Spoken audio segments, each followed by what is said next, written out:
I put all this material together and I produced this book, which is open access, by the way. Yeah, that's amazing, by the way. I love that. So you can legally download it. So this is slightly going on a tangent, but I'm very passionate now about the phenomenon of open access publishing because so I've set up this series called Cambridge Semitic Languages and Cultures, which is based here in Cambridge. And you can, we can search it on Google, and you can be having our series is growing quite rapidly. There's a lot of stuff there on Hebrew, Masorah, and Nikud, but the point is that it's freely downloadable, or if you want a hard copy, it's quite a cheap sort of low cost. But why is that so important? You said you're passionate about it. I know, but dissemination. Because I came to realize that academic research, academic books in publications, academic publishers charge exorbitant prices for books, which means that not even the academics themselves can afford. They have to. They can only read it if they have access to some rich university, whose library will buy it. Now, I have a colleague in Greece who's very learned. He's done postdoc in Greek manuscripts, and his university can't afford a lot of these databases. Yeah. And he'll write to me and other scholars and say, I'm trying to get a hold of this article. Do you have access to it? Because I don't. And, maybe this is even cliche to say that, the person who's going to cure cancer is working in a rice field somewhere in Asia and won't have access to the, PubMed to make the breakthroughs that humanity needs. It really is a problem. But I mean, if you just focus on our own field of Hebrew Semitic studies, I mean, what I've learned is that in the world there is an incredible number of people who are hungry for knowledge, academic research. Yeah. It's not only scholars in the top universities; it is a large amount of humanity. In fact, this book, for example, we have in our series, we have metrics that show how many times it's downloaded. It's been downloaded nearly 12,000 times. Wow! Across the whole world. I mean, across the whole global South. That is amazing. Indian Ocean, South America. Wow! And several times, so I feel it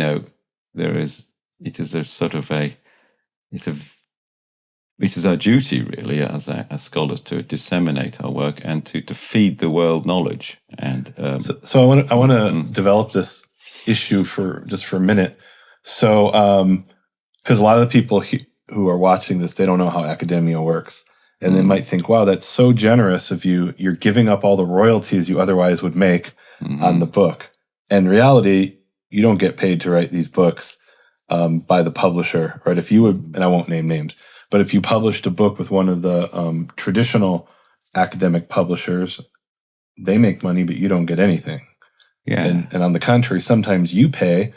Like I was just talking to somebody last week, and she said, I wrote an article for one of these academic publishers and included 2 photos, and I had to pay for the photos to get the permission to publish those photos. Yeah. So not only was she not paid, she had to pay. Yeah, I mean, the traditional publishers have to make a profit to run things. I mean, open access for publishing is still developing slowly, but there are, and you do have to obviously support it financially, and it's supported essentially in 2 ways.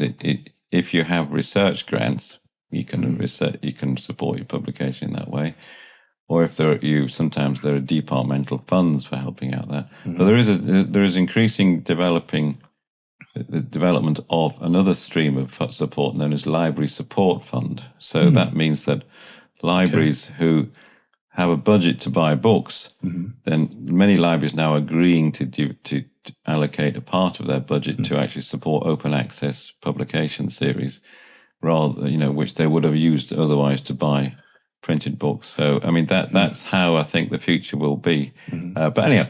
The point being is that that's just a bit on the side, but I think it's an important issue. I had an exchange last week with somebody from one of the big publishers, academic publishers, and she said, "Look, we can't have everything for free because people will get funding for a project and they'll make a really wonderful interface and website, and then the funding will end and the project disappears." And she said, "We've been here for 400 years publishing books.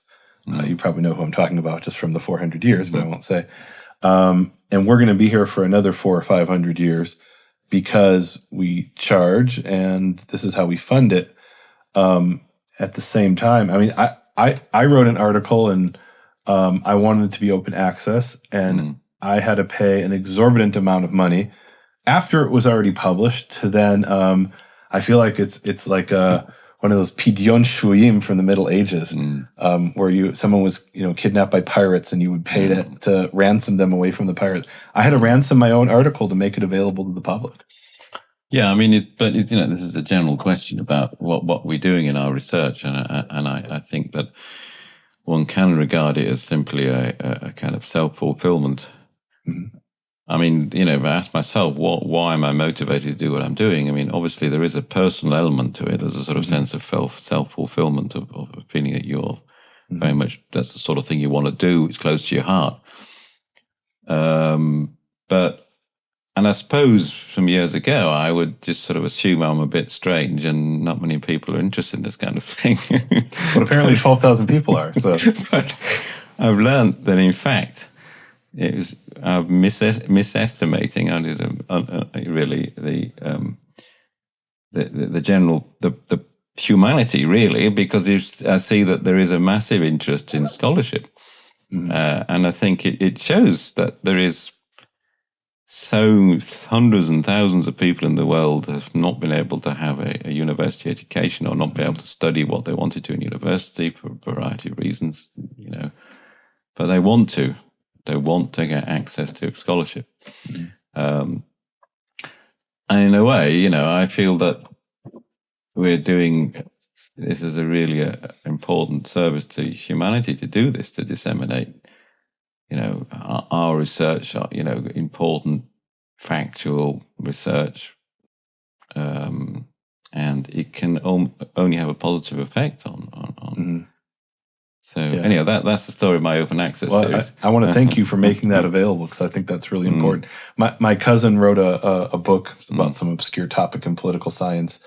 It was his dissertation, I think, that was then published, and he found it online on a website. And I said to him, "Are you upset?" He said, "No, I'm not upset.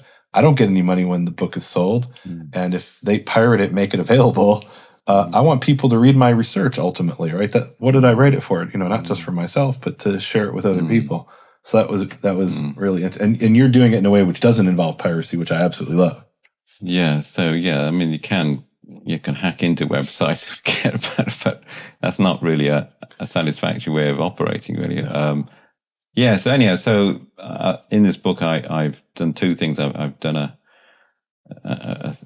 detailed description of the Tiberian pronunciation tradition, but also there's a second volume attached to it, which is an edition of the sections of one of the key Masoretic treatises called Hidayat al-Qari, the literary guide for the reader in Arabic. It's written in Judeo-Arabic, Arabic and Hebrew letters, which describes in detail the pronunciation of the consonants and vowels according to the Tiberian pronunciation tradition. That's amazing. This is amazing. It's amazing because until you've made this book available, there was, I don't know if it's a handful or a couple dozen scholars in the world, is it even a couple dozen, who had both the interest and the ability to read those texts. And there are entire worlds of discussion that were going on, trying to reconstruct how did they pronounce Hebrew in 1,000 years ago. There was an entire project which is an important project, by it was inherited at least by the Academy of the Hebrew Languages, which is people would arrive in Israel and they would sit them down with a recorder and record. They'd say, okay, read a chapter of the Torah, read a chapter of Isaiah or something, read a chapter of the Mishnah. And they did that for people from all over the Jewish diaspora when they would come to Israel. And they wanted to get them early on, because 10 or 20 years into being in Israel, now your pronunciation has become assimilated to Israeli pronunciation often. And that, by the way, is available now online.